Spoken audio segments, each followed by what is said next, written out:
into the night. I raise my hand to the fire, but it's no use, 'cause you can't stop it from shining through. It's true, baby, let the light shine through. If you believe it's true, baby, won't you let the light shine through for you, for you, for you, for you, for you, for you, for you, for you, for you. Won't you let the light shine through?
In the sky, gazing far into the night. I raise my hand to the fire, but it's no use, 'cause you can't stop it from shining through. It's true, baby, let the light shine through. If you believe it's true, baby, won't you let the light shine through for you, for you, for you, for you, for you, for you, for you, for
UAP, who celebrates a championship unlike any other. Davis, oh my God! Davis is going running all the way back!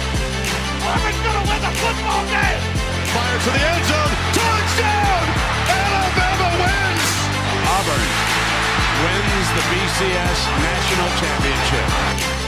Glad to be back. Glad to be back. Hashtag the return. Back by popular demand. I'll be honest, you guys are the only sports talk show I listen to now. Then you're going for the over there, unless you expect a shutout. Come on. Steven, non-power 5. Guys, are you ready? Where Birmingham goes to talk football. This is Under Review.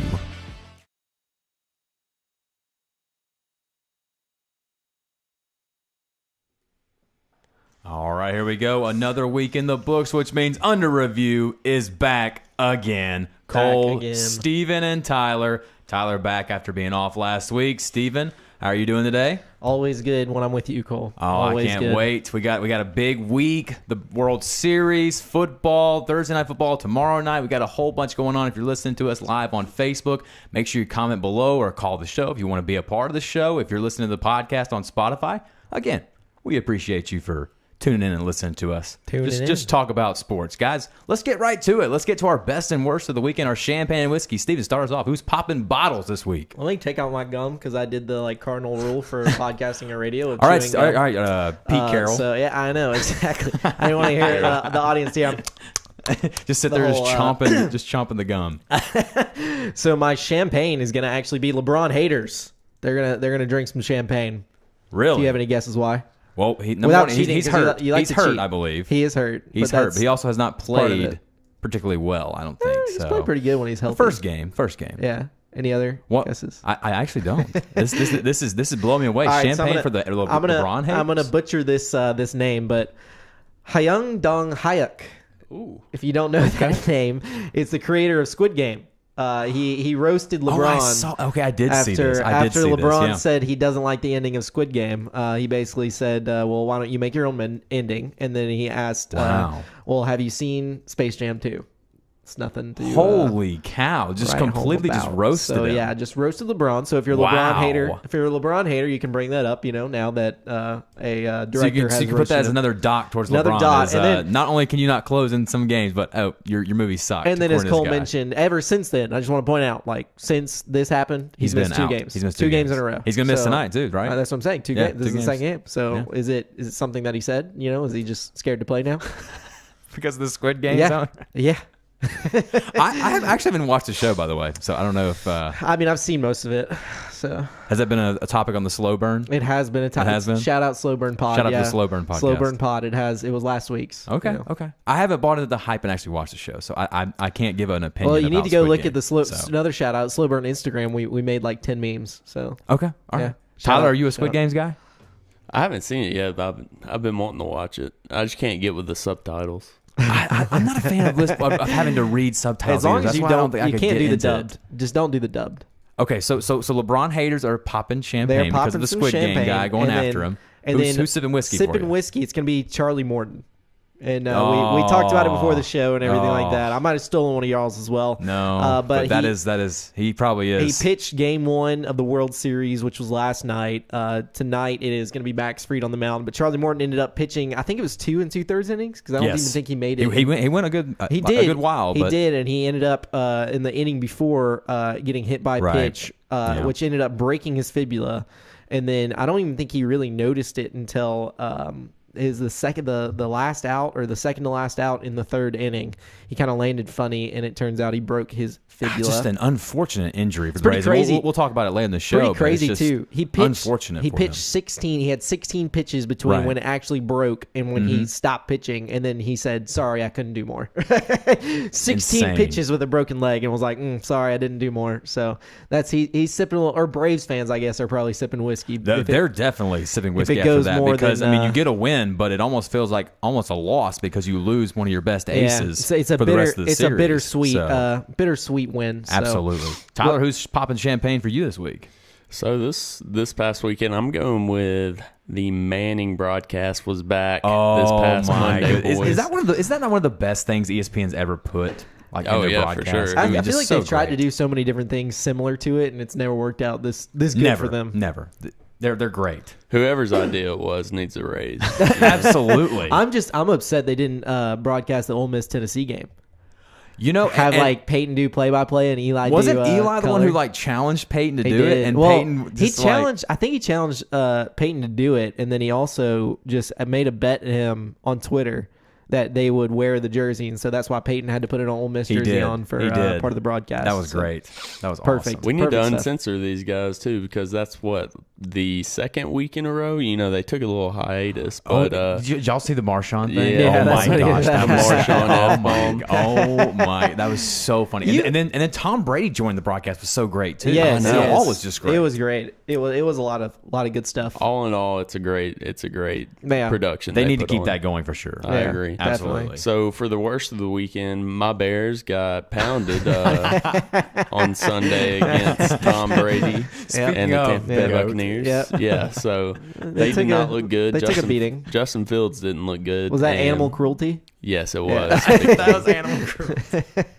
That's good. That's good. Yeah, no, I think Bears fans as well as Tyler are definitely sipping whiskey after Sunday. That was a brutal loss. My popping bottles this week is Kenny Pickett, the Kenny quarterback Pickett. for Pittsburgh. Not Kenneth probably going to Pickett. win the Heisman, That's Steve. We won't go bad, that far. I will say that's a bad name for a quarterback.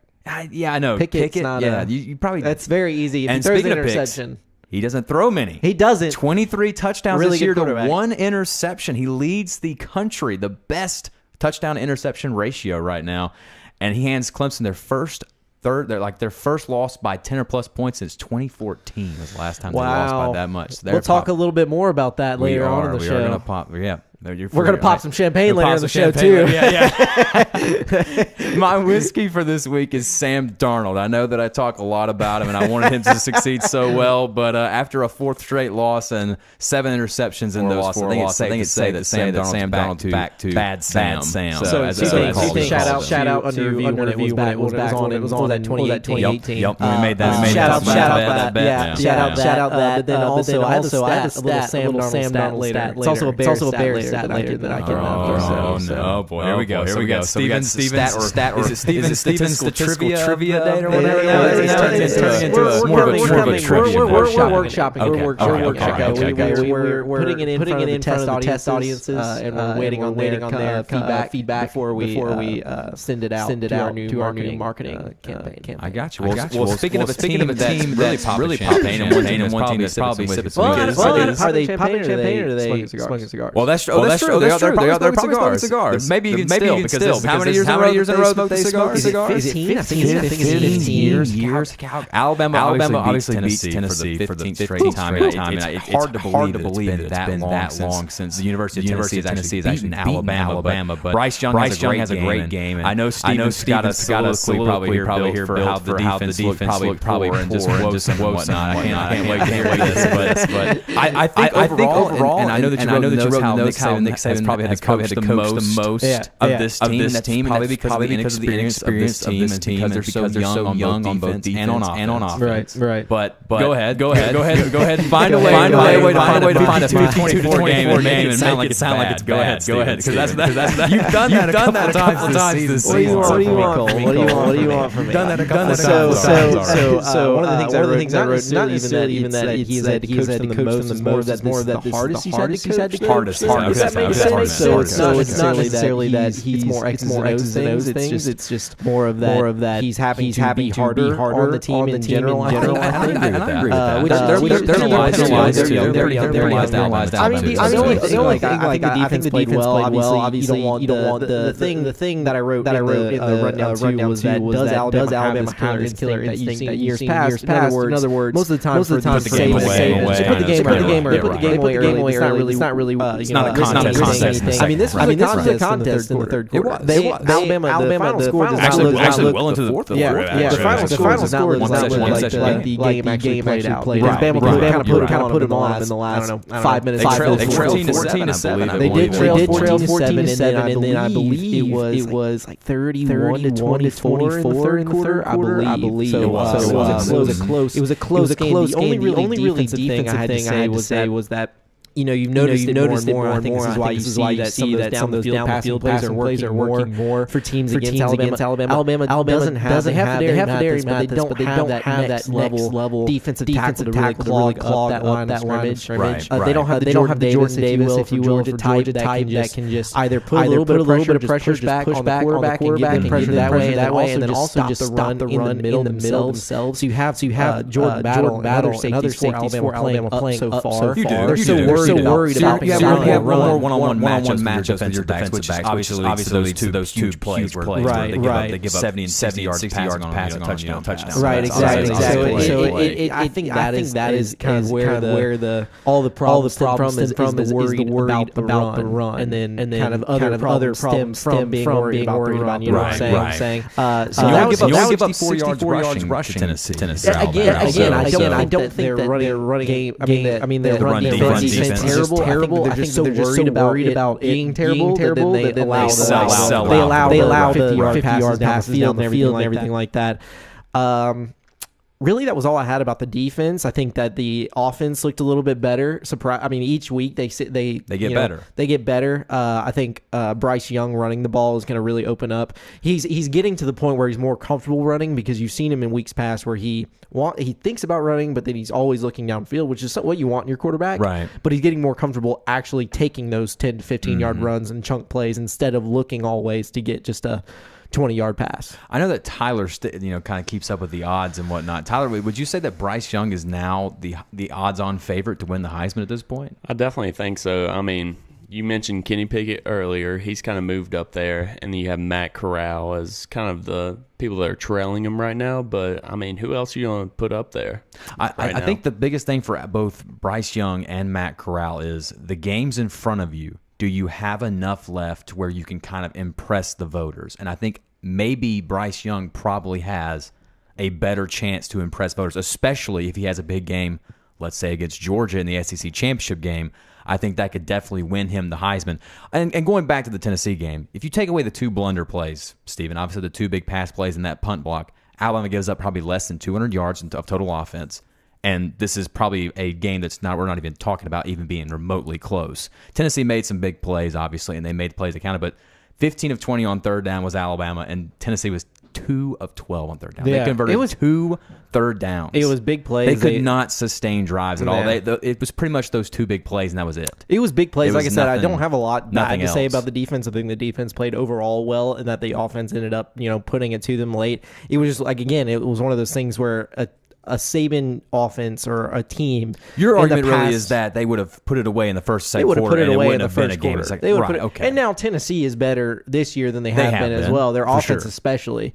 But yeah, that was really the only thing. The other thing note I had is that Alabama typically, especially from last year, everything's going to be compared to that 2020 team, which is arguably the greatest offense of all time. Absolutely, so it's so hard to compare. Sure. I mean, they had 6 players go in the first and second round of the NFL draft. No doubt. That amount of talent's obviously going to...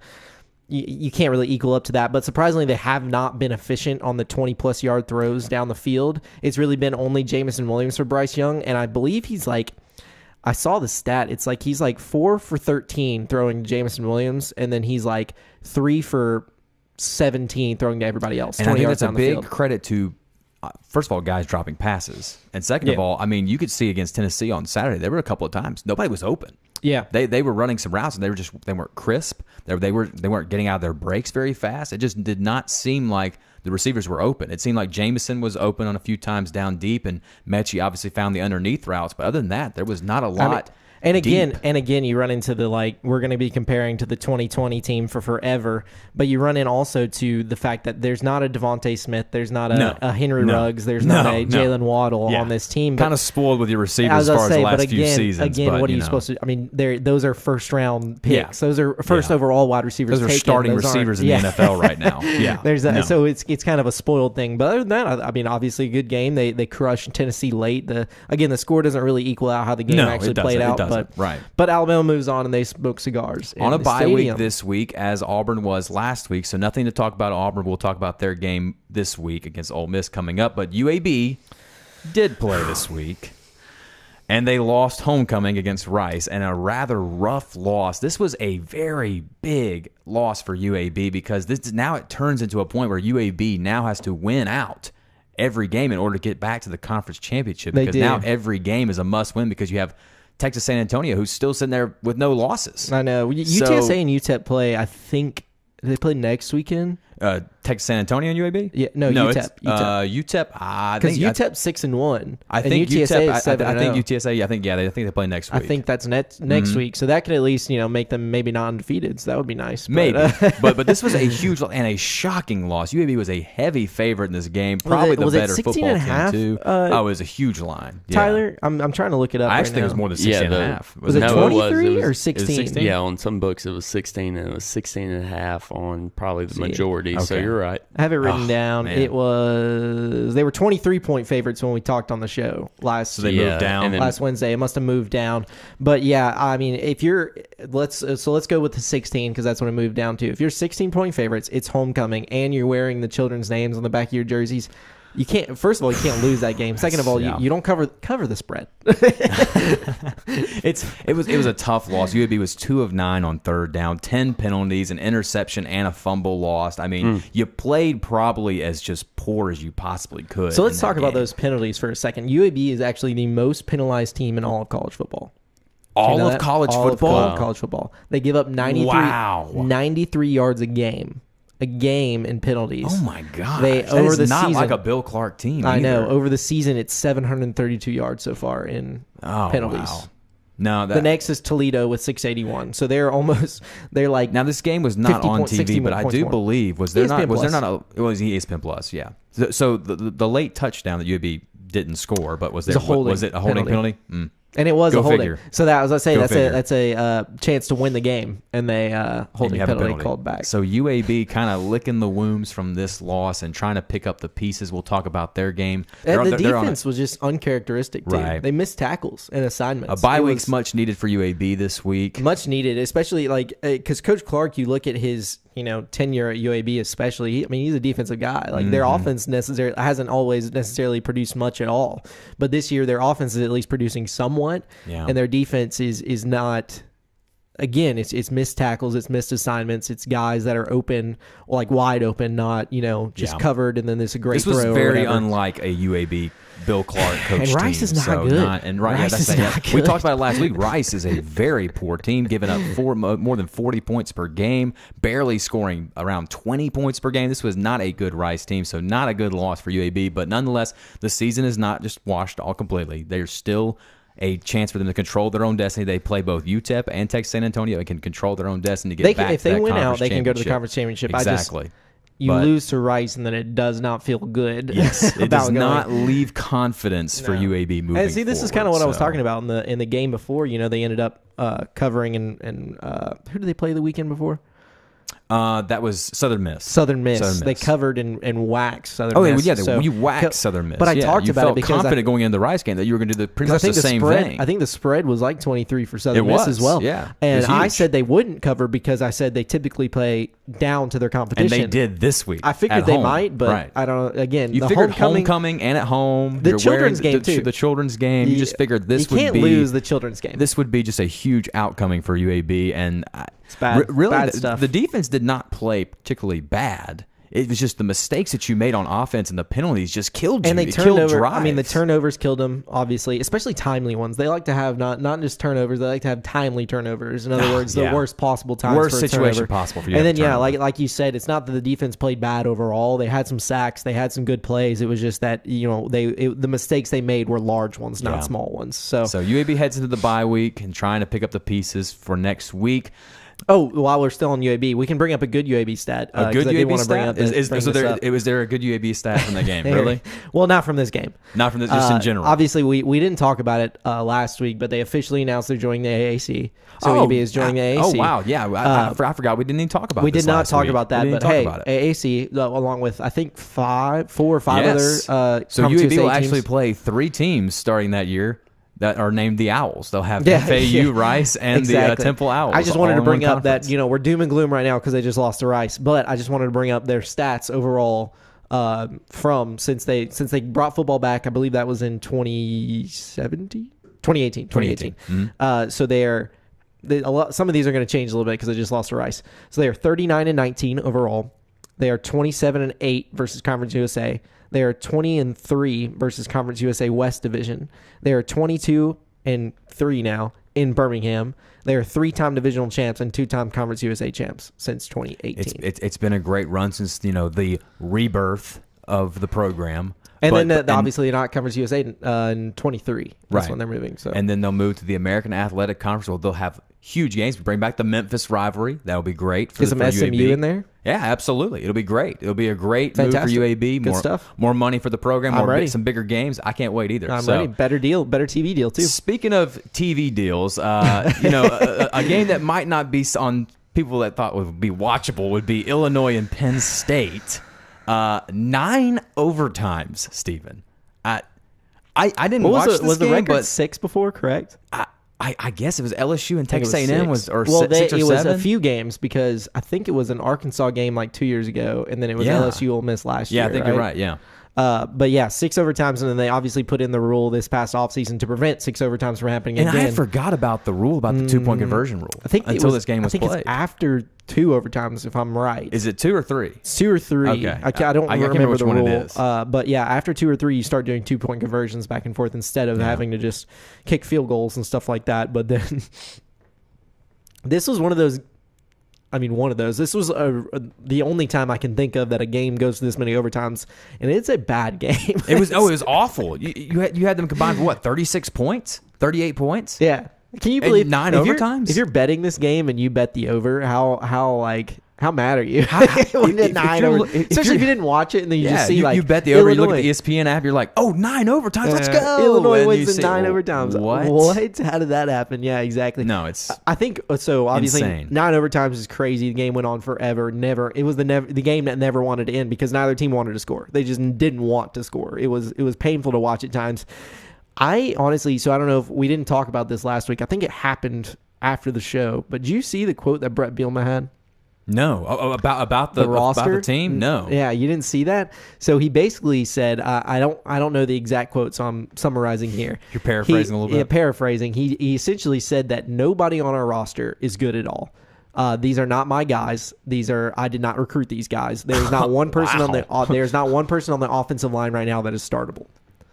And he said, I know that I've been coaching long enough that you need to have the right players in place. Well, apparently that was motivation to the players because they go out and beat Penn State. That's why I wrote this down. Is I cannot believe Illinois after Brett Bielema, because you would think that maybe if he phrased it differently, I'd be like, okay, he's motivating, right? Right. He did not phrase it. It was it was exactly the way that it was the way I said. He phrased it in a way that there was no offensive. Yeah. There was no censoring that at all. It was completely. I'm amazed that they played for him. Like they actually went out and participated. And boy, did they! And Penn State has just really been unraveling ever since they took that loss to Iowa. Sean Clifford actually played in this game. I was gonna say, Cole, I was wrong. I said Penn State would be better if Sean Clifford both played. Thought that. I just assumed that with Sean Clifford back, Penn State would look better. Penn State's O-line is bad. It is bad. It's one of those things where they were up 10. I think they were up 10-0. Oh yeah. So they're up. Penn State's up 10-0. They get very conservative. Like I'm talking about halfback dives up the middle, all the time. Very they were running Manila offense. Very Manila. They were able to run a little bit on Illinois before, but they just said, "All right, we were up 10-0. Let's just let our defense win this game and get out of this game." Right. But obviously, they get so conservative that then when they have to get in passing situations, their pass blocking is abysmal. They could not. There was blitzes that they just didn't pick up. There was they would rush 4 and they would get home to Sean Clifford. He's running for his life. He looked like Bo Nix. He looked like Bo Nix is running just as soon as he gets the ball, has to back up and start. And Sean Clifford's no Bo Nix as far as athleticism goes. Well, Sean Clifford's pretty athletic, but not as athletic as Bo Nix, obviously. But yeah, that was just really bad. Did you see how many rushing yards Illinois had in this game? I did not. What was it? 357 yards on the ground for the Illini. It was. I did notice Penn State's defense. It was actually supposed to be, I guess pretty good. Yeah, well, I don't know if you give up that many yards on the ground. I don't know how much of this game you watched. I did notice as the game went on, Penn State was stuffing Illinois. Early in the game, that Illinois couldn't do anything. But as the game kind of went on, it seemed that Illinois that's how Brett Bielema's offense is built. They're a team that kind of leans on you for a few quarters and just slowly tries to break you down. They got worn out. They couldn't get any pushback. And they just got worn out. Somehow Illinois kept the game close and took it to 9 overtimes and won the game. Can you imagine? Not only you come up to your offensive coordinator and say, "All right, we need one good play. We get one play here in this next overtime.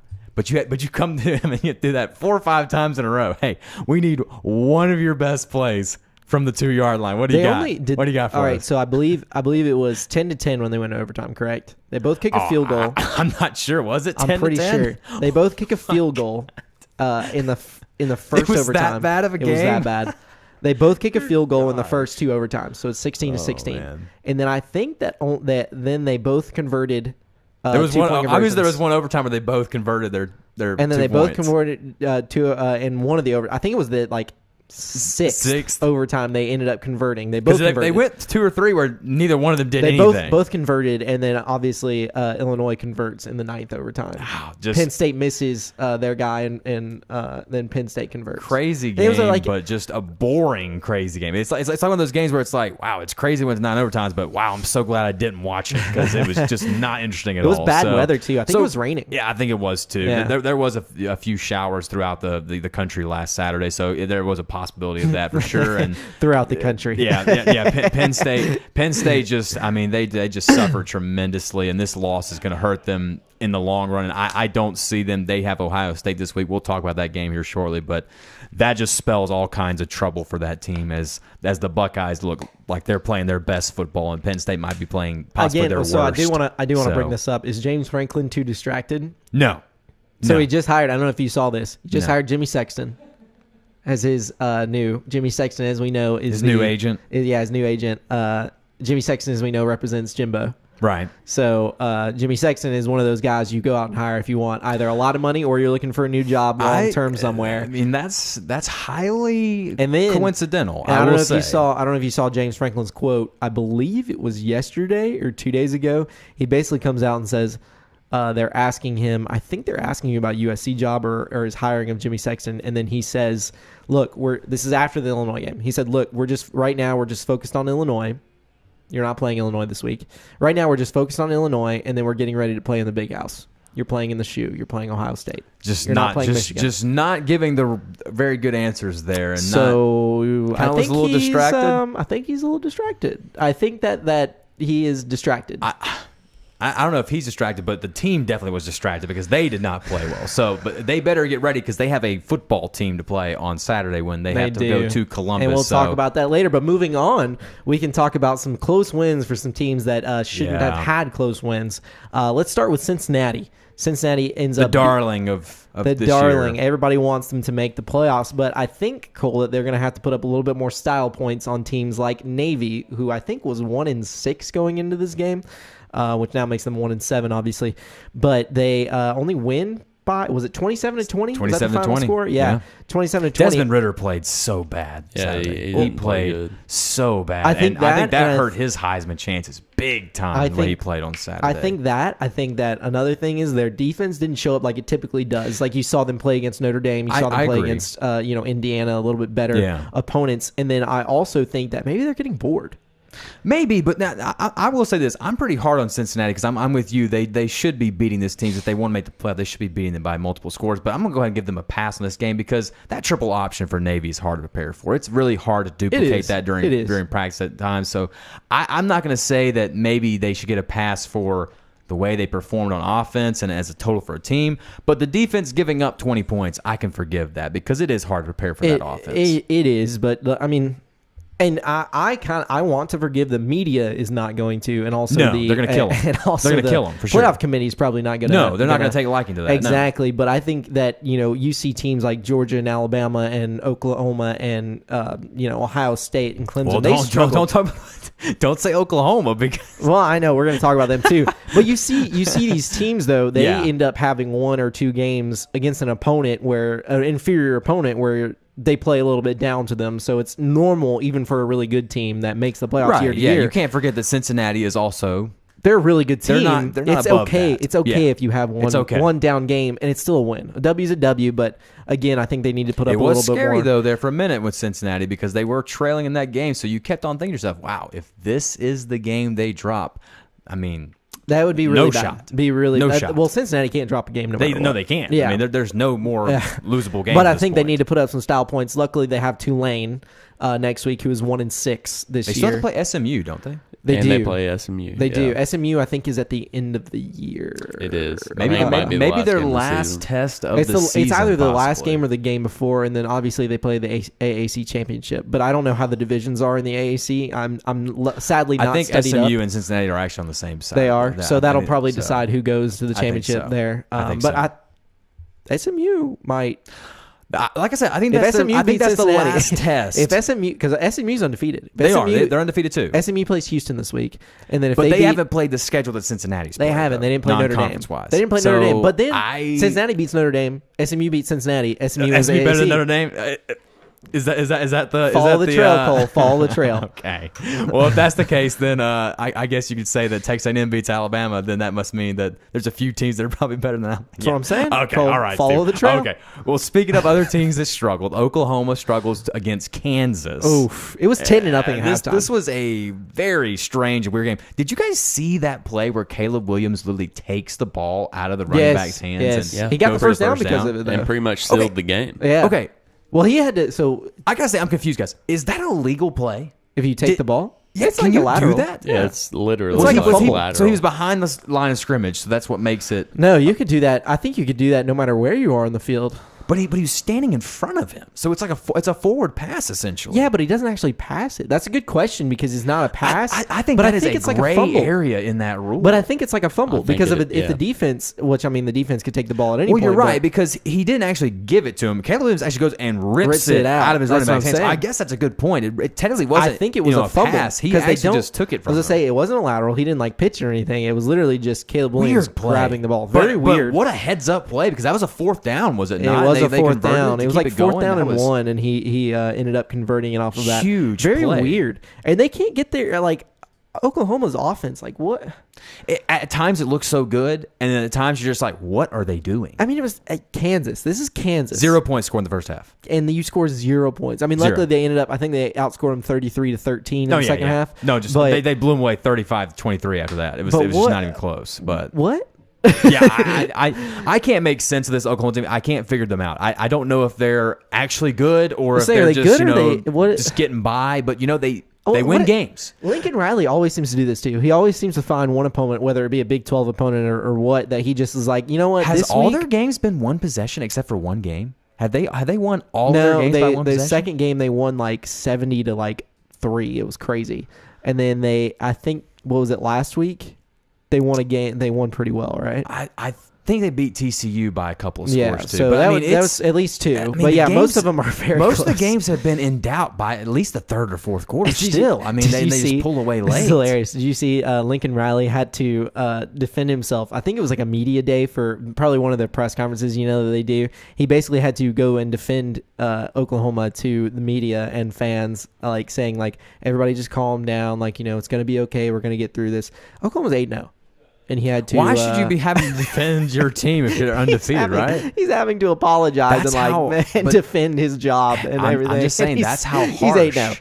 He's that's 8-0. how harsh they're being right now towards this team because they have just looked just not like Oklahoma teams have passed. I agree. Well, yes and no, because Oklahoma, like I said, this is just a Lincoln Riley thing of where even when it's Kyler Murray playing or Baker Mayfield playing, which that wasn't really Lincoln Riley, Jalen or Hurts, right. Jalen Hurts, these Oklahoma teams that are going to the playoffs, they always find one game where they're like, we're going to lose. Well, they or we're gonna found play. several this year. That's what I'm saying. so- But they've won them all. They're 8-0. I get that, but that 8-0 record is it's a fishy one. It's there though. It's a fishy, It's but you're there, right. though. You're right. And They you can't- do. Again, he's apologizing for being 8-0. Speaking of a team that is surviving, Oregon survives UCLA. I picked UCLA last week because I figured they'd play well, and they did. UCLA did play a great game, and at one point, I thought they were going to go win the game because Anthony Brown throws back-to-back interceptions and puts Oregon in a bind where UCLA has a chance to take the lead potentially.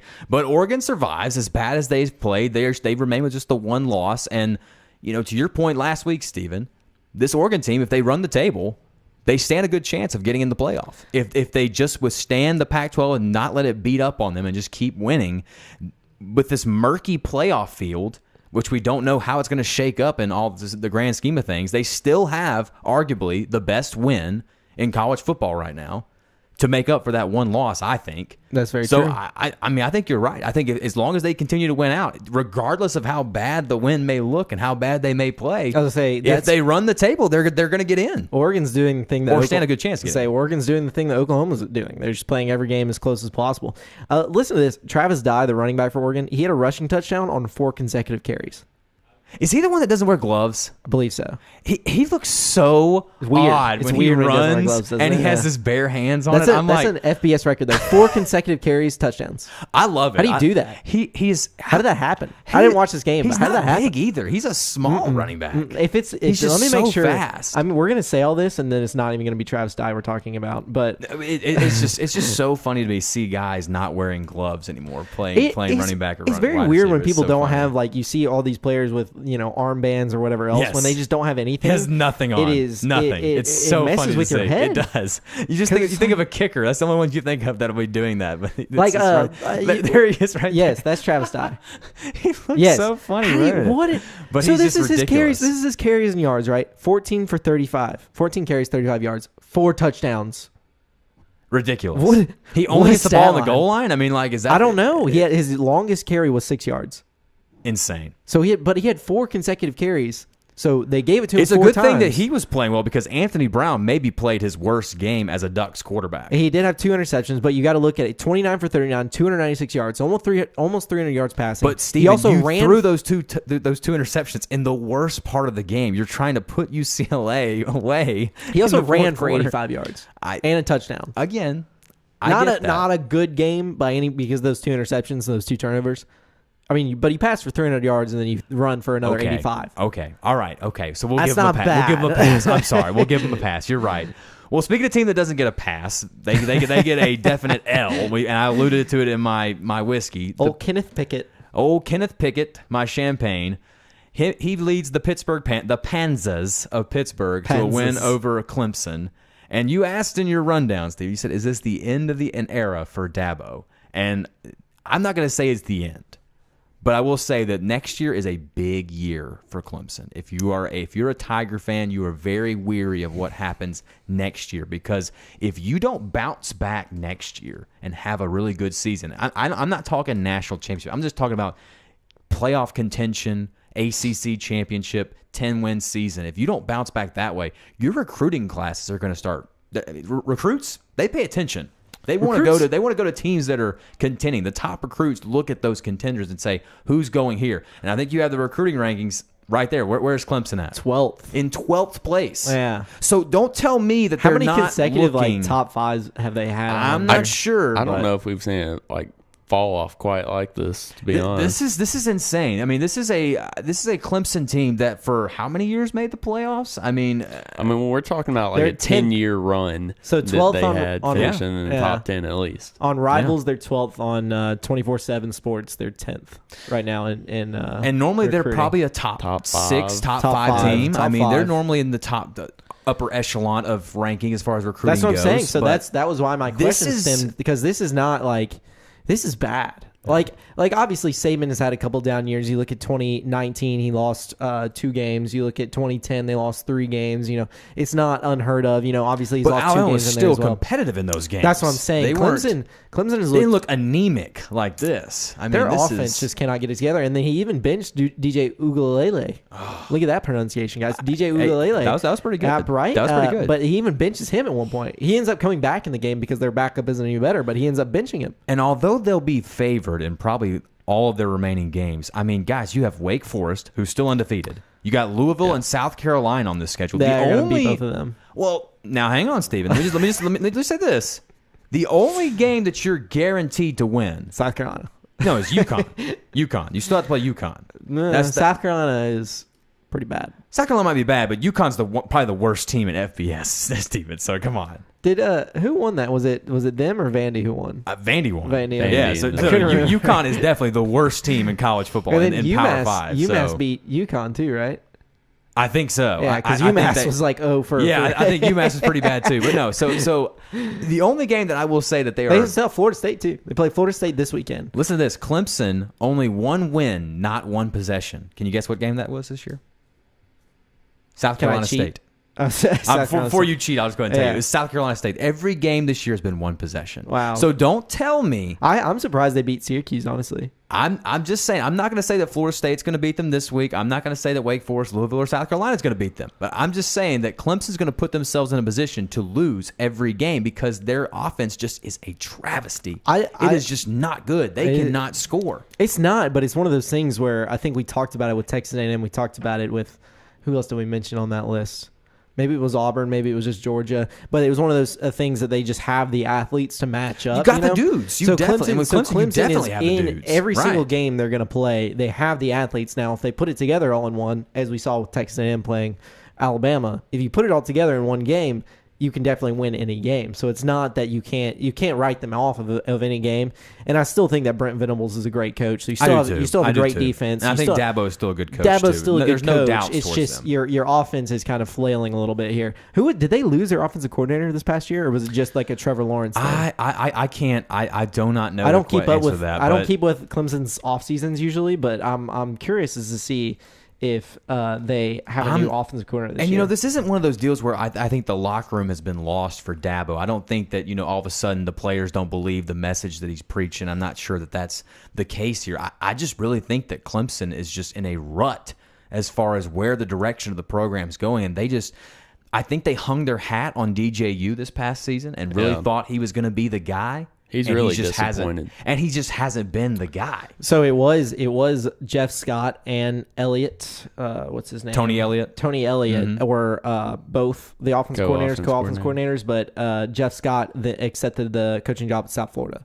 So now it's just Tony Elliott. Maybe a little bit of not having that. Maybe an LSU kind of thing, Yeah, with the Joe Brady, with the Could be. that kind of way. Speaking of the future of the program of the Clemson Tigers and Dabo, rumors were swirling around that LSU might try to go after him. Now, whether that comes to fruition or not, well, they have such a huge buyout. Since they gave him that, what did they give him the contract? Was that last year, 2 years ago? It was like last year, 2 years ago. Yeah. Shortly after they won the championship, so it would have to be. It was 2019 they won. No, 2018. 2018 they won. Yeah. So it had to be that 2019. year. Yeah, they gave it to him in 2019. And he has a monster buyout. It's a monster buyout. Edo also. Oh yeah, Edo has a pretty big buyout too. He currently before the buyout, before LSU bought him out, he was the second highest paid coach in all of college football. Really? Coach was? I thought Jimbo was. I saw that too. No, He's Jimbo right behind was Nick top Saban. five, That's crazy. Edo is right behind Nick Saban. I need to get his agent. That's insane. I'm glad you brought that up, Tyler, because that is insane that he was ahead of even a guy like Dabo. That's crazy. So Dabo and the Clemson Tigers, they obviously lose the first time double digits since 2014, and they are a 3-loss team for the first time since I can't remember the last time they lost 3 games. So last thing I'll say in college football, and then we can move on to the NFL the previous week. I brought up the stat, I believe it was like 3 weeks ago or something like that. It was the AP top 10 teams that have lost. So now with Iowa State beating Oklahoma State this past weekend, 9 AP top 10 teams have lost to unranked opponents. And you're going to add to that list too, because there's a few top 10 matchups this week. But these are unranked opponents that are beating the 9 top 10 teams. Oh, that's true. 9 have lost to unranked opponents. This is the most through the first 8 weeks of the season since 2019. No. 2014? 2007. The year of chaos. The year of chaos. The year of chaos. Okay, I got you. So everybody wanted a year of chaos this year. We're getting it. We're getting chaos. Speaking of chaos, because there was no chaos in this game. The Atlanta Falcons. I guess it is the Falcons. I guess chaos is. Did you watch this always game? happens. Did you see this game? I saw the highlights. I did not get to see the whole game. It was chaos. I guess that was a perfect description of it. The Dolphins made a really last-minute effort to try and win the game. The Falcons kind of had this in hand, especially in the first half, but the Dolphins kind of came storming back there.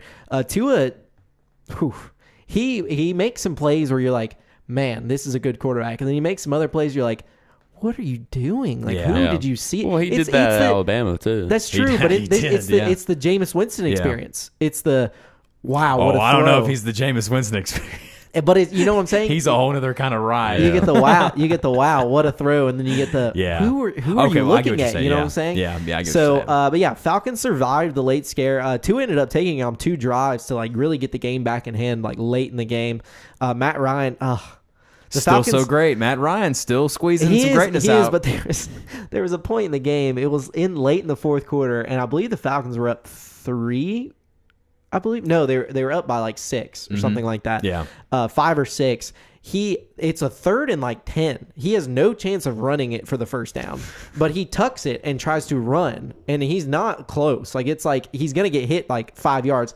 Somebody gets behind him and makes him fumble, and that's how the Dolphins end up scoring to make the Falcons have to go on a game-winning drive. Well, they had to be up 6 because then they ended up winning by 2. Yeah, they were up by 6. And yeah, so...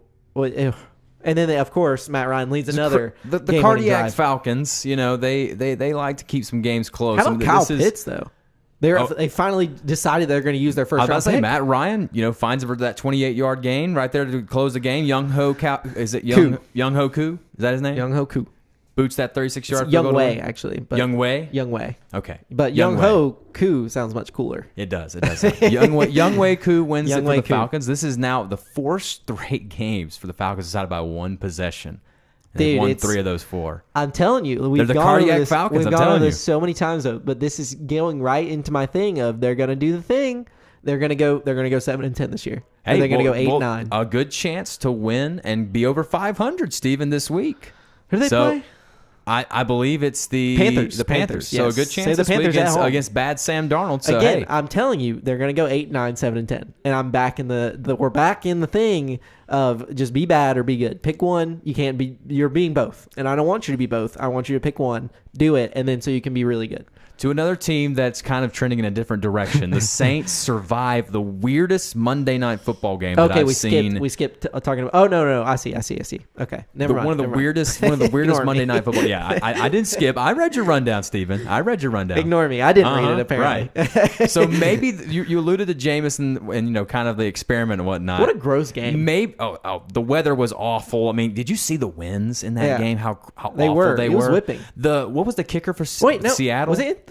Was it in Seattle? It was in Seattle. Yeah. Okay, yeah. Who's the kicker? Is that not Hauschka? Hauschka doesn't kick for them anymore. It's Myers, I think. I think he's the kicker. Yes. He missed 2 field goals literally because the wind blew the ball so hard when he kicked it. It just took it away. And then the wind was definitely a factor in the game. Both teams forgot how to pass the ball. They really did. They forgot it was that bad. Like passing exists in the NFL and that like you can pass the ball for The Saints won because they have Alvin Kamara. Oh no doubt. Alvin Kamara was the best receiver on the field. He was the only person that on that field that you looked at. I guess you can look at DK Metcalf's like first reception in the first quarter or whatever. Goes away Nothing completely. Else. Nothing else completely. That was like Alvin Kamara is the only down. one you can look at on that field and be like, hey, he plays for the NFL. Like this makes sense. The rest of you's like, are we sure? No, Alvin Kamara. I was talking to a guy over the weekend. I said he might, when he calls it quits, he might be the all-time rushing leader and be top 5 in receptions and receiving for the Saints when he calls it quits. I mean, seriously, it's very possible. He's number 3 right now behind Deuce McAllister and Mark Ingram for rushing. McAllister, and he's currently 13th on their all-time receiving list. Also, Cole, I don't know if you saw this. Speaking of the Saints and Mark Ingram, they traded back to get him. Are you serious? Recently in this last hour, yep. Really? Wow. That's awesome. Who's their backup? He's actually the leading rusher for the Saints right now. So he's back. So Mark Ingram's back. So he's going to keep adding to his rushing list. Who's the Saints backup right now? Before that,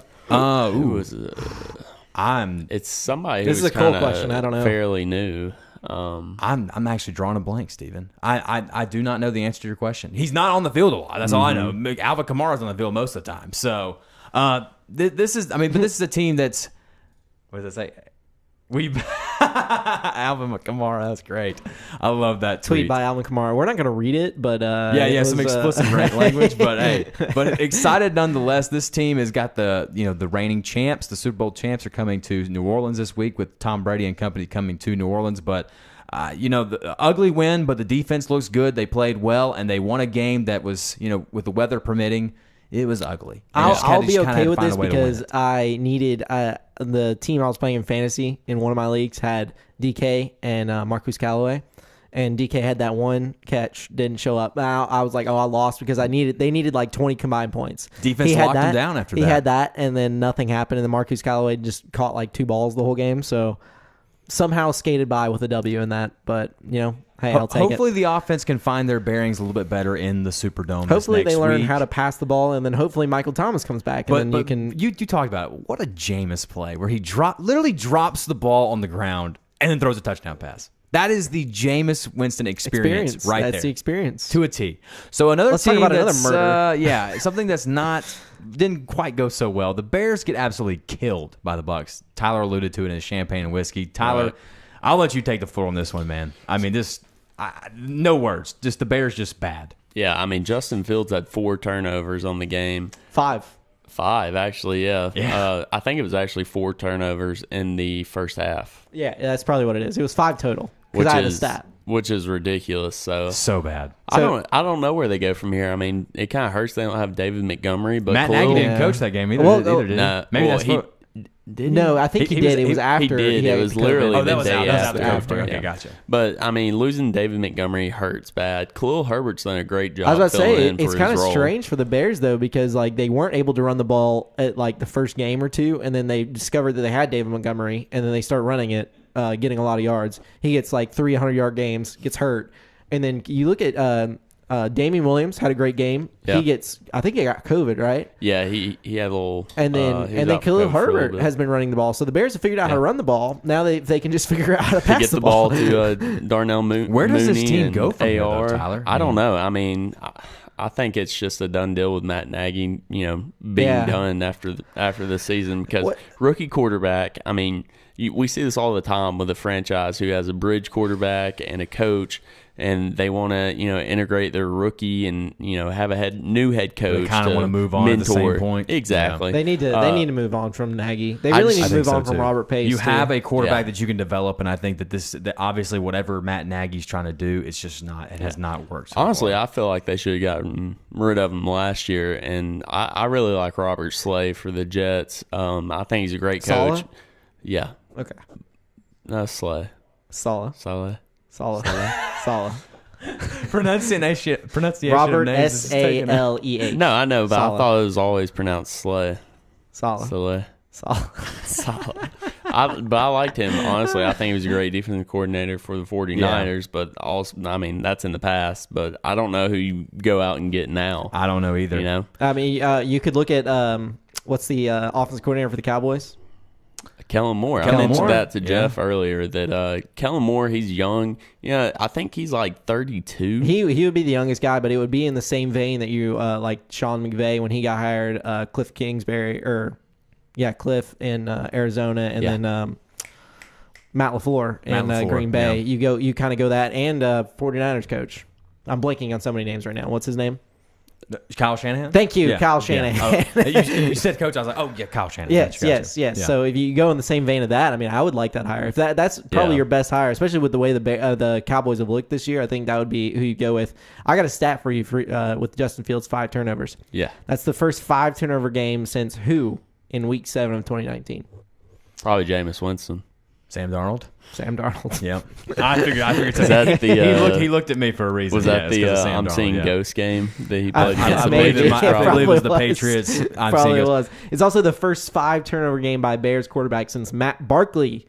Oh, in, wow. What a throwback 2016. that is. Wow. Matt Barkley. Yeah, the Bears look bad, 2-11 on third down, and they just look like a team that's unraveling. I can't believe they got 100 yards rushing and 3 points. Yeah, they only no, scored it's- 3 points out of 100. And that's I also crazy. can't believe. So this goes back to fantasy again, but I did not play Khalil Herbert because Tampa Bay is like the number one one defense rush against defense, against rushing, and I'm thinking like, there's no way. Like third string running back is not getting good yardage, and then he ends up getting ends over 100 100, yards, and then yeah. I think he was like their best receiver too.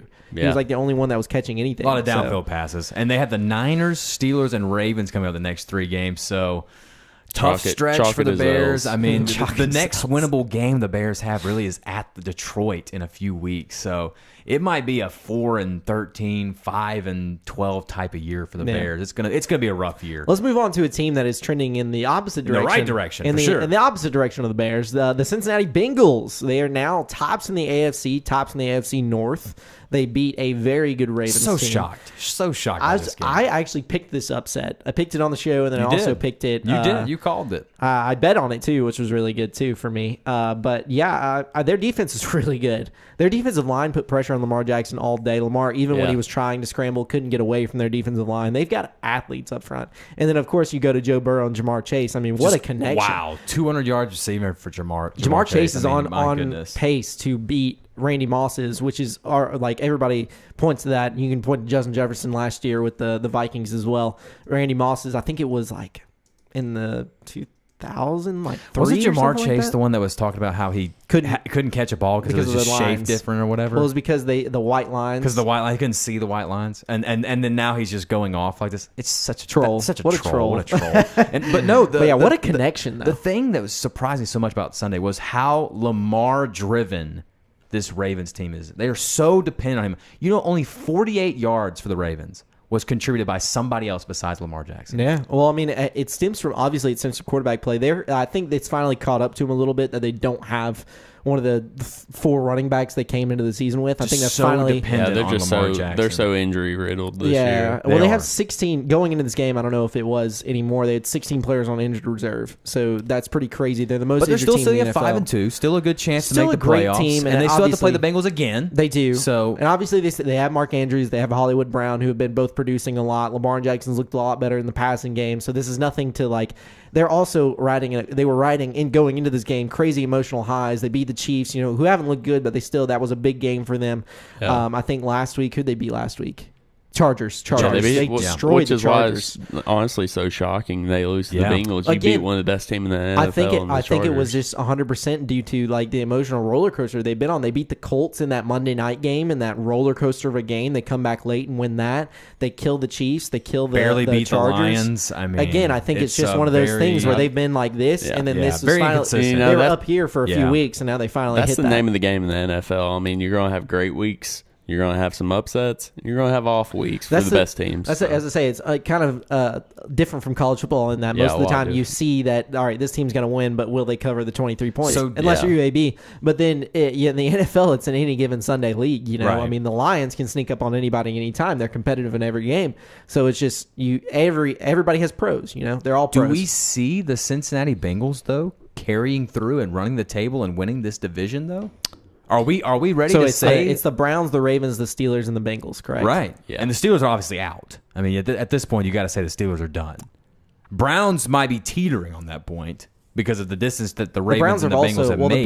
The Browns are super injury riddled right now. It'll depend on for that. I guess you can argue the third spot this weekend because the Browns play the Steelers. I mean, right now, I say yes, but again, with what Tyler said, it just all comes down to what high are you on right now? Are you playing? What, is the Ravens up or are they down that week? Well, right? or the Bengals for that. I mean, the Bengals lost to the Bears. The Bengals lost to the Bears. Yeah. I forget about that. Honestly, they lost to the Bears. I know. How did the Chicago beat Cincinnati? That's what I'm saying, though. It's just the NFL is just it's a give or take league. How are you playing this week? How is your team playing this week? And then I'll just say this: given all that, what you guys just said, at the end of the day, AFC North champion. Who are you going to take? If you say right now by week 17, who you got winning the division? Probably the Ravens. Yeah. I'm going to say the Ravens. But again, I think part of that depends on their IRs too. If they can get a running back, if they can get a good running back healthy, if they can get that kind of going, then I would go with the Ravens. They'll be better. If they're still injury riddled and they're still kind of just going off emotional highs, if they're going on a roller coaster, I would rather have the Bengals because the Bengals are really rounding. They start off the year kind of slow and now they're rounding more into form as we go on, but. I just don't trust the Bengals. I mean, that's what it comes hard more to down trust to. the Bengals. I mean, this is the team you so. mentioned lost to the Bears, and remember that Thursday night game a couple weeks ago? Should have lost to the Jaguars, but we also, ended up winning. we also go into you can always think of the Bengals. You always think of Marvin Lewis and never winning a playoff not game the ever. same. So. Yeah, you're and right. you also think not of Andy Dalton. Team. So it's obviously not the same team, but that's who the Speaking Bengals are of gonna not be. the same team. A team that's certainly... Cole, this is why they pay you the big bucks. Those transitions. That's the transition game is why they pay you the big bucks. Team that's not doing so hot right now is the Chiefs. They lose again, and you put in the rundown, and it's a good point, Steven.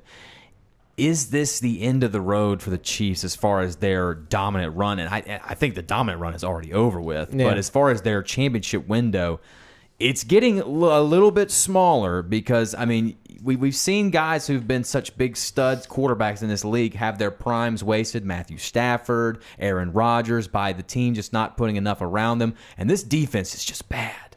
The Chiefs' defense is just horrendously It's very bad. They can't get any stops. And now you added the fact there's no running game for the Chiefs. Your leading rusher on Sunday against the Titans was Mahomes. So you don't have a leading rusher. You have no defense to get Derrick Henry and the Titans offense off the field. Yeah. Derrick Henry is now throwing touchdowns on your defense. Say, Derrick Henry threw more touchdowns than Patrick Mahomes yesterday. That's crazy. And then on top of all that, you have too many turnovers by the Chiefs. I mean, they're turning the ball over like crazy, and they can't get stops. It all equals Patrick losses. Mahomes does also not look like Patrick Mahomes. It's one of those where the defense, typically when you have a good quarterback or a quarterback of his caliber, you can cover up a lot of those holes. Or if you don't you can't this year. So I say, where if you don't have a running game, you have Patrick Mahomes, it's okay. You don't have a good defense, it's okay. Patrick Mahomes is going to put up 50 points, and you can still win those games. You don't have that to lean on. But you don't have. He's not being the perfect Patrick Mahomes that we've seen. This is the all right. So Sunday was that was Patrick Mahomes' first career game. This is just how good he's been. But first career game without 250 passing yards or a passing touchdown. Crazy. So he's had one or the other. And he threw an interception in this game in his 6th straight game, which is his longest streak of his career. 6 straight games of interceptions. It's the Madden curse, man. Where does this Chiefs team go from here? I mean, are they going to make the playoffs this year? I mean, is the playoffs still a hopeful route for this team? I think it's getting really tough for them. It's getting tight, and I honestly feel like they still have a shot if they can get it together. That's the biggest question. Can Patrick Mahomes get it together? Is it all on Patrick Mahomes? No, that defense is atrocious. Let's be honest here. But, I mean, for sure. Patrick Mahomes, he's going to get it together. He's obviously still one of the top 5 quarterbacks in the NFL. Sometimes, like we just talked about, you have good weeks in the NFL, you have bad. And sometimes you have He's bad stringing weeks, together for sure. some bad weeks, but I think down the stretch, this team is going to get it together. Yeah, we'll see. I think they can. They have a chance to get it together this week. I believe they play. Who do they play this week? And then they have the bye, I think, next week. I'm not sure. So I think they play. Let's see. This is great podcasting. Wow. Are they off this week? Yes, they are. This is their bye week. This is their bye great, week. great Okay. time for a bye week to come in. Especially, I was about to say that's probably a good time for a great bye time week, for yeah. a bye week to come in. So they maybe they can get it together in the bye. Oh no, they play the Giants Monday night. We're wrong. They play the Giants. Giants Monday night. A good game Danny to try and go Dimes. into the Giants at home. Giants at home. Giants are really bad on the road. Right. So you have a good chance to go into the bye week, maybe a dub, and Good get chance. some kind of guys healthy. Good and chance. So I kinda think rally the you can troops a kind of little get bit back going into into there. end of shape this week. We'll have to see though Monday night. So let's move on to, speaking of games coming up, let's move on to our college football week 9. Let's speed through this guy. Let's give our picks, short reason why, and move on to the next guy. So coming up, we have number 10. We have some good games this week. We've gone through sure. 2-week stretch of not so good games that turned out to be kind of good. But this week we sneaky actually good. have sneaky good. Sneaky This week we games. actually have really good games. So we have number 10 Ole Miss coming to Auburn. Number 18 Auburn. Auburn is a 3-point favorite. Oof. I don't like Auburn as a favorite. I would really, really, really, really, really like Auburn if they were underdogs. I don't like them being a favorite in this game. So I'm going to go with Ole Miss because Auburn's a favorite in this game. I'm done picking against Auburn because I've done that so many times this year and they've proved me wrong. So I'm actually going to take Auburn in this game, and I think they will cover. I think Bo Nix will play just as good enough, and I think Tank Bigsby has a huge game against this Ole Miss Auburn's defense. +3, completely changes my Yeah, mind. yeah, I'm all over Auburn. I'm all over Auburn if Auburn's +3. I see that minus sign. Don't like it at all. Ole Miss. I like the Tigers. Yeah, I think the public is huge on Ole Miss. It's really going to come down to that running game and the time of possession with Tank Bigsby, because that Ole Miss defense is struggling Awful bad against the run. So I kind of this one's like really tough, guys. But I think I'm gonna go with Auburn just because you just can't have a defense like Ole Miss has and win a ton of football games. I don't think That's so true. either. That's I think true. you're But right. Auburn's offense has looked a little Yeah. bit better lately. Again, I could They definitely have. see Auburn winning this. I just don't like the minus sign. Don't like it. That's understandable. Just because they're the favorites. Exactly. Steve doesn't like them. That's the reason why. That matters. Favorites, Not because they're the better team. favorites or and not. underdogs matter. Okay. They're underdogs. All for Auburn. Yeah. At number 20, Penn State. At number 5, Ohio State. So we've been talking Wow, about they fell hard, didn't they? It's have number been. 20. Wow, Number they 7 fell and number hard. 20. We've been talking about this kind of slate for the Big Ten coming up, Cole, for a few weeks now about how the Big Ten is going to equal itself out. Obviously, we thought Penn State would be only one loss going into this game. They're not. They're 2 losses, so they're kind of out of the race here. But Penn State goes to Ohio State, the shoe. Ohio State's an 18.5-point favorite. I like Ohio State, but I do not like them to cover 18.5. It's too many points. I think it's a lot of points, but I think Penn State's just they're really bad. They're playing Ohio their State's- worst Ohio football State's right now. And defense- Ohio State is playing really good right now. But the one strength Penn State has going is their defense. Oh, the one weakness that You mean the defense that just gave up 365 yards rushing to Illinois? they gave up 10 points in not counting the 9 overtimes, they gave up 10 points. But this Ohio State team can score, Steven. This is a different very animal. Different, completely different. I got animal. Ohio State and I got them covering. That's Okay. what I got. Wow. You got them covering? I do. I don't have the 18 I and a do. half. I think this Ohio State team is playing their points. best football right now. Lot of No, points, Cole. this is an interesting game. Penn State struggling bad. How are they going to recover? That is going to be the biggest question. Can James Franklin Be get this team focused. together Cannot and be distracted, as focused? Steven says. I think this Ohio State team is on a roll. I think they win this game, but I do not think they cover. Yeah, I'm with Tyler. I think they win, but I do not think they cover. I think they're the better team for sure, but Penn State's got a strength of defense, and Ohio State's weakness is their defense. Penn State has a chance to Sean score Clifford's something. got to play better. All too. right. He does. The We'll offensive see. line has to play better. That too. So number 1, Georgia, the biggest outdoor cocktail party. Is that right? They're the biggest outdoor cocktail party. That's Number it. In 1, Jacksonville, Georgia Florida. Yep. versus Florida. Obviously played in Jacksonville.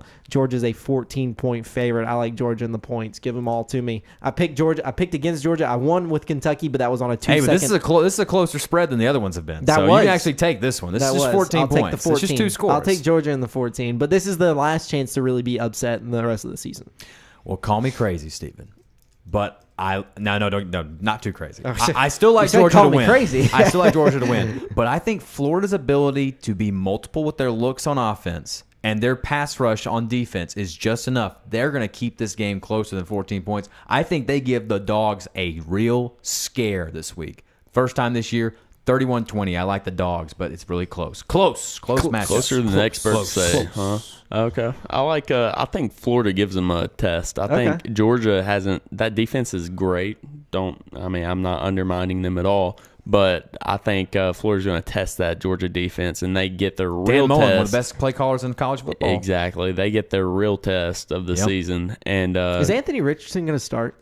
He has already said that both quarterbacks will play. Yeah, they're going Already to said utilize him a lot in Yeah. this game. I think so. You have to. You got Yeah. to. You have Yeah, to. absolutely. He's a playmaker. I don't like Georgia's offense. I'll tell you that, guys. I think that leading into this game, it's going to be one of those things where everybody's going to hype up Florida so much that Georgia's going to get into the ear that they're Can hyping up Florida Florida. find a big play? It's gonna be Can they two. find It's gonna one? be two where this is Georgia's last chance to really be upset before the SEC championship game. So I think that everybody's gonna be hyping up Florida a little bit. I think Georgia's gonna get in the ear. That's why I like Georgia in the points. Give me I think 30-24 that's right. Georgia. All right, so y'all both got Georgia winning, Florida covering. Number 6, Michigan at number 8, Michigan State. This is the big game. Michigan is a 4.5-point favorite. I really don't know what way I want to pick here. I think This is a hard game to is a pick tough because game. we really very don't know a difficult lot game. about Michigan either State, team. Michigan State hasn't been. Michigan's been They played better. a bunch of nobodies. Really. Michigan State's played a bunch of nobodies, and they played them close. They have not blown And Michigan's anybody at least out of the put world. teams away that they've played. I will go Michigan, but I will not have them covering. So it's a very close game. I will go that in between there. Michigan wins, but they do not. Do you guys cover. know Jim Harbaugh has not won a top 10 matchup since he's been at Michigan? He has not beaten a You know, I top 10 probably team. knew that, but I didn't. This You don't is think a about it. huge game for Jim Harbaugh. Huge game. These Yeah. next few games are huge for him. Mel Tucker's done a great job job. at Sparty. But I'm with you. I think Michigan just a little bit better than Michigan State, not by much. Plus but just a little bit better. Michigan's strength is their defense. Michigan State's strength is their run game. So Yeah. I mean, if you have Michigan stops that run, then Michigan State's going to be out of this game in a hurry. I got Michigan winning and covering. Kenneth Michigan's Walker winning. from Michigan State has done a great job this year in the backfield. And like you said, Cole, Mel Tucker, great job. He might be, in the Maybe coach of the year. Maybe coach of the year, and maybe LSU considers him next year for their sure. open position. I like Michigan in this game. I think I think it's close. This is a tough game to predict, but I kind of like the Both Wolverines teams kind of pull do this the out. same You thing. have them They covering? both want to run the ball, play good defense. What's spread Yeah. on it again? 4.5. 4.5. Yeah. Yeah, I think they cover. I see. Yeah. Okay, so I have Michigan not covering. Y'all both have Michigan and covering. The last game, I'll put this one on there because it has some implications, actually. Number 9, Iowa at Wisconsin. If Wisconsin wins this game, they can still win the Big Ten. That's insane. Because That's they're the both in the division. they're both in the That's West. insane. Because Penn State, Michigan State, and Ohio State are all in the East. Is Wisconsin favored in this game? Wisconsin is That favored is- in this game. oh my It is gosh. at Wisconsin. Oh my Wisconsin's a gosh. 3.5-point favorite. These are teams that like to do the exact same thing. They like are. to play They bully are, ball for sure. Iowa is obviously just better at it so far. I like Iowa. I think that this is the only reason Wisconsin's favored is they still have a chance. So I think that it's still have a chance in the Big Ten West. Wisconsin is a mess. Iowa is going to win this game big time. Iowa wins. I don't know about big time. This is a great game to pick money line, though. Yeah. I love it. I love that Wisconsin's favorite. A lot of value there. All right, let's move on to the NFL real quick here. We'll just give our picks really quick. We don't even have to give an explanation. It's okay if you don't give an explanation. If you just like a team, you like a team. Packers at Cardinals. This is a Thursday night game. This is probably the best Thursday night game we're going to get all season. Arizona's a 6.5-point favorite. I like the Cardinals because they're at home. And you know what? I'll take them to cover. I don't know why. I don't know why I have that feeling, but I have a feeling Aaron Rodgers is going to have one of those vintage Aaron Rodgers games. And this is one of the best Thursday night football games I've seen in a couple of years. It's a really good Thursday night game. Packers win and upset the undefeated Cardinals. It's going to be tough. Devontae Adams, COVID. Oh, yeah. Devontae Adams has that COVID. Allen Lazard, COVID. Oh, I didn't know that. Yeah. He is out. Receivers out. He is out. Still like the Packers? I do. Even without? I knew all this, yeah. Okay. I still like them. Okay. I like the Packers in this game, but it's not because of Aaron Rodgers, because of the running game with Aaron Jones. Aaron Jones. All right. Panthers at Cardinals covering? No. Cardinals cover? Panthers. Or excuse me, Packers. So, obviously. Sorry. No. Sorry, guys. Panthers at the Falcons. The Falcons are 3-point favorites. I like the Falcons. Panthers are kind of a mess right now. Sam Darnold's been bad. I like the Falcons. They're kind of trending up a little bit. They've been winning their last few games. Falcons cover. Falcons are the better team, and they're the hotter team. Falcons win. Yeah, Falcons. Cover. Yeah. All right. Falcons cover? Yes. Okay, I was right on that one. 49ers at the Bears. San Francisco is a 3-point favorite. I kind of like the Bears. It's gross, but I kind of like the Bears. It's like I don't like it. It's going to be an you know ugly. What I'm saying? Didn't you call the Bears game. winning 2 weeks ago? Who'd they play 2 weeks ago? They played or was it the Packers you predicted? Yes, it was the Bears-Packers. I said the Bears might. Okay. I said the Bears sneaky might, but they obviously did not. Right. Well, it was close until Aaron Rodgers ran that in at the end of the game and said, "I own you." So this might be the most unwatchable game of the week. I'll pick the Bears just because Jimmy G looked horrendous in that Sunday Night Football game. Granted, it was very rainy and stormy, similar to that Saints-Seahawks game, but Jimmy G looked bad. Granted, Justin Fields did too, but I like the Bears. They can run the ball. And Colts showed that you can run the ball on the 49ers. And, hey, Bears like to run the ball. You like your Bears, Tyler? No, I like San Francisco. I think they win by 10. There we go. I like San Francisco as well. Bucks at the Saints. This is a big game for the Saints. Cole. This is a big game for the NFC South as well. So Bucks are 5-point favorites. I like the Bucks. They're rolling right now. They're playing great. It's tough to beat. I think they get Antonio Brown back this week too from an ankle injury. When's Gronk coming back? Is he back? I don't know. They're kind of like weird about him. I think they're honestly just saving him for the playoffs. I don't think we'll see Gronk I don't blame for a him while. either. I don't know if he's going to play or not, but we'll see. I like the Bucks. I like the Bucks to cover. The Saints didn't look good against the Seahawks, who are struggling right now. The Bucks have been rolling. Yeah. Call it blind faith or just me being a homer, but I'm going to take the Saints to make it close. I still think the Bucks win, but I don't think they win it by 5. I think by a field goal the Bucks win. Tyler? Okay. I like the Bucks -5. I already hammered this, to be honest with you. So I think it's going to grow closer to game time, and we'll probably see like -7. But okay. I locked in -5. It's going to be tough. So. It'll be tough for the Saints to win Cowboys at the Vikings. The Vikings are a weird team right now because I think they're 3-3, but they lost 2 of the games very close. Should have won them. Yeah. So they're a weird team right now. You can't really go off their record. Dallas is a 2.5-point favorite in this game. I mean, the Cowboys have been rolling, but the Vikings, sneaky good, tough out. Sneaky good. Tough out. Tough out. I'll go with the Cowboys, but this is my probably least confident game. I don't. Dallas is probably one of the hottest teams in the NFL, and probably one of my potential dark horse teams to win the Super Bowl. I got them winning for sure. I mean, they're much better than the Vikings. I actually think the Cowboys are the best team in the league right now. So overall, probably so. But yeah, overall, I like the Cowboys in this game to cover. I agree. And that's our NFL picks. That's our NFL picks. And our college football picks. Now we can move on. through that. How about that? There we go. Went through it quick. Now we can go on to our World Series talk. We got to talk some World Series. As you see, Tyler has his Braves hat on. I have my Braves hat on. Cole does not have his Braves hat on, but he has one. He has one, people. It'll go on for game time. He allegedly has one. He has one. we can just start off the bat, Cole. We were very wrong. We were very wrong about that. Last But series, hey, yes. you know, you prepare for the worst, hope for the best, right? That's it. Prepare for the worst, You're hope right. for the best. That's it. Very wrong though. Braves end up winning against the Dodgers. Since we last spoke, to I you, like being proved wrong when that's I the do case. too. Love I'm it. okay with being Love it. proved wrong. Love I'm it. I'll fine. make 100 of those videos making fun of ourselves. I will 100% vouch for that. That's fine. Hey, if it takes us predicting them to lose the World Series, we'll do that too. we'll do it. Yeah. Prove Don't- us wrong. don't Go out tempt there, us. prove us wrong. Don't tempt us. us. Yeah, don't tempt us.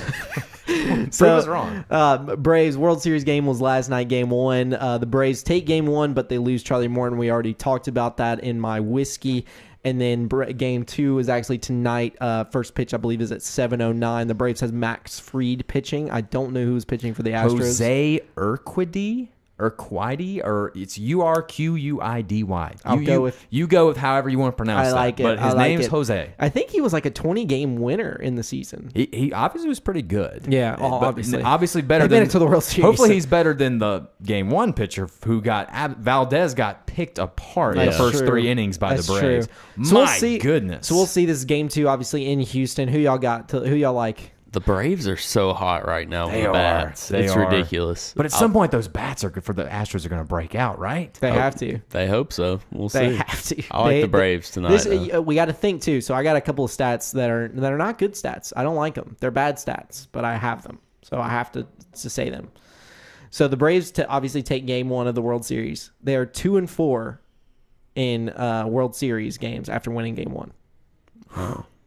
I don't like that. Series. That's series wins. What about game Right. 2? 2-4. Yeah. What about game 2? So that Something is to look forward that's to. the worst by any franchise that has won game 1 multiple times. Honestly, these are World Series, like they are 2-4 in these series. Yeah. So not just next games. They are 2-4 in these series. So not great. And then the other stat I have is Jorge Soler is the first player to hit a home run in the first plate appearance of a World Series ever. He is also the first designated hitter to homer out of the leadoff spot in World Series history. Wow. He's also Good the job for fifth- Jose. the 5th player to hit a leadoff home run in game 1 of the World Series and first since 2017. Very nice. Hey, I mean, Good stat for you. Bad stat and the good Braves stat. have a lot going for them, but Jose Altuve, Alex Bregman, and Carlos Correa all were 0 of 12 at the plate last night. That's for the not going to Astros. happen tonight. It's just but not going to happen. I You're think- not going to have that happen again in game 2. There's no way. Tyler and I were talking about it a little bit before the show. I think the Braves really have to rely on their bullpen, especially now with Charlie Morton gone. You're really going to have to rely on your bullpen going more innings than expected. So you got Great innings from Luke Jackson, AJ Minter, and Tyler Matzik though last Also night. You did. not going to That's happen what- again. Great But that's innings. what I'm saying. You got great innings, but you also they pitch longer than they normally would too. Yeah. So you go Yeah. into that thing of you're getting relievers more tired than you want to. So Tyler likes the Braves. Do you In like series the Braves? or the game? No, game 2. I like Game him. two. I like him tonight. Yeah. He likes them tonight. Do you like them in game 2? I think Fried is the better pitcher, especially in the postseason right now. I think it all depends on how long Fried can go. And we saw the last time we saw him was game 5 versus the Dodgers, and he kind of got picked apart a little bit. Four earned runs on him there. It would be crazy. I don't think the Braves are going to win tonight, just because it would be crazy for the Braves to take both games in Houston and then have 3 games at That home. would be insane. If they do take a That 2-0 would be lead and go nuts. back for 3 games in Atlanta, The Braves are the hotter team right now, but you look at what happened with the Red Sox and the Astros, and you look at that game 1 stat I just gave you. The Braves have been typically good in game 1 of the World Series. If you go back in their history, obviously it's different teams now. But then you look at what the Astros did to the Red Sox after the Red Sox kind of took a 2-1 series lead there, and you see what they did the next 3 games. I think the Astros come alive a little bit tonight. I think that it doesn't probably happen until after Fried leaves the game, but I think they come alive kind of in the later innings. Their relievers get a little bit tired, and then we'll see what Ian Anderson can do when the Braves go back home. I like the Astros tonight. I hope I'm wrong, Yeah. but I Prepare for for some the worst, hope reason, for the best. For some reason, I think the Astros take game 2, and somehow the Braves will have to find a way. So let's go in 3 games in our Atlanta. series predictions. So, I'll go Braves in 6. Braves in 6. I like Braves in 6 too. I like that. See, I'm about to say Braves in probably 6 or 7. I'll go 7. Just Braves be a in different 7. one. I'll Okay, say Braves in 6, 7. Braves in 6, Braves in 7. Hey, we all want them to win. We all want them to do good. Let's move on to our wrap up of our show. We are each have our own segments here at Under Review. If you're joining us for the first time, Cole's Doghouse. Let's get who's in your doghouse and how did our doghouse do last week? Well, we were 1-1 last week. The Okay. Broncos fall short to the Browns somehow, but the Colts do beat the Niners. So we went 1-1 last week. We're going to swap back to college football. We went to NFL last week. We'll go to college football this time, and we're going to put the Texas Longhorns as our dog team. They're underdog this week. They're 3-point dogs on the road at Baylor. Take out 2 blowout wins against Texas Southern and Kansas. The Bears have looked kind of, just okay this year. Not too great. Texas has been phenomenal on third down this season. The Bears have been one of the worst teams in college football on third down. So if Texas can stay on the field and kind of extend those drives, kind of put some points on the board. When they give up 200 yards on the ground, 0-3. When they don't, they're 4-0. So, hey, the recipe for success for Steve Sarkisian in Texas is just, holding them under 200 yards rushing. Right. So I think Texas is going to win the game against Baylor. So that's my doghouse pick this week. Okay, I like it. Yep. So for my stat questionnaire that again we're still workshopping, still in the test phases of the name. But my stat question of the day, we're going to move to basketball. We didn't really talk about basketball. Obviously, there's a lot in football going on. We got the World Series going on. Hockey is also going on. Basketball is going on. It kind of falls to the wayside when you got all this good stuff going on. Basketball is going on. The Warriors, I believe they're 4-0 now, so they're off to a 4-0 start. Steph Curry has a 3-pointer in 128 straight games. 128. That's crazy. That breaks a tie with who for the second longest streak of all time? Ray Allen. No. JJ Redick. Really? No. Oh, those would have been my first Kyle two guesses, too. Kyle Korver. Is it Kyle Korver? Really? Kyle Korver. Now, who owns the longest streak with 157 games? 157 games in a row of hitting a 3. Reggie Miller? No. I know this. It's Wow. That's a lot of games. Is it either one of the guys he already named? Is it Ray Allen or JJ Redick? No. It's not Kyle Korver, too, is it? No? Oh, I have no idea, Stephen. Steph Curry. He broke his own record. Okay. He now owns 1 and 2. That's crazy. That's insane. So he's gotten the record twice now. That's awesome. Well, he has the number 1 with 157 straight games. Then right now he just has the second most with 128. So he owns both 1 and 2 there. And I guess he's tied with Kyle Korver for 2. Insane. Steph Curry, one of the best shooters we've ever pretty seen crazy. all time. Maybe the greatest. Might be MVP. Might be MVP favorite right now. So I Tyler, what you got for your picks? Last week we went 2-0. 2-0. We took Wake Forest -3. San Jose. Yeah, thank you. Did you see that Wake Forest only had the ball for like 14 minutes and they scored 70 points? Yeah, that's crazy. That game was nuts. How many points? It was like 70-56 was the final score. Yeah, that's crazy. So that's I would insane. love to take the over in that game. Do you know what the over under was set on that for that game?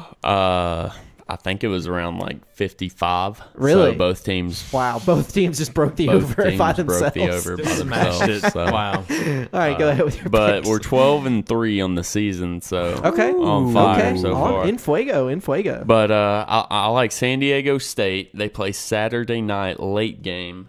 I like them to win and cover. San Diego State plays Fresno State, by the way. They're favored by 1. So in this San Diego State's favored? No, yeah, San Diego State's favored. So almost in a pick 'em. I am picking San Diego State to cover. And then the other game, what other game did I have written down? Yes. Kentucky plays Mississippi State. I looked at this game. Yeah, this is an interesting game. Interesting game here. I think it's in Starkville, correct? Yeah, I think it's going to be a good game, too. I like Kentucky in this game, -1.5 to cover. Kentucky 6-1 against the spread on the year. So good. Kentucky to cover. I like it. Kentucky to cover. I like it. Well, that will wrap up our show. Great show as always, boys. Great show as always. Y'all go follow us on Instagram, follow us on Twitter, follow us on Facebook. Go see us live on YouTube. If you didn't catch us live tonight, it will obviously be on Facebook for you to go watch, on YouTube for you to go watch, and then we'll be posting content this weekend on Instagram. And we'll be live wherever you listen to your podcast. If you don't want to watch us live, you listen to us in your car, whatever else. Go check Braves. Go check us out on wherever you get your podcast. And go Braves, people. Go Braves. Chop on, baby.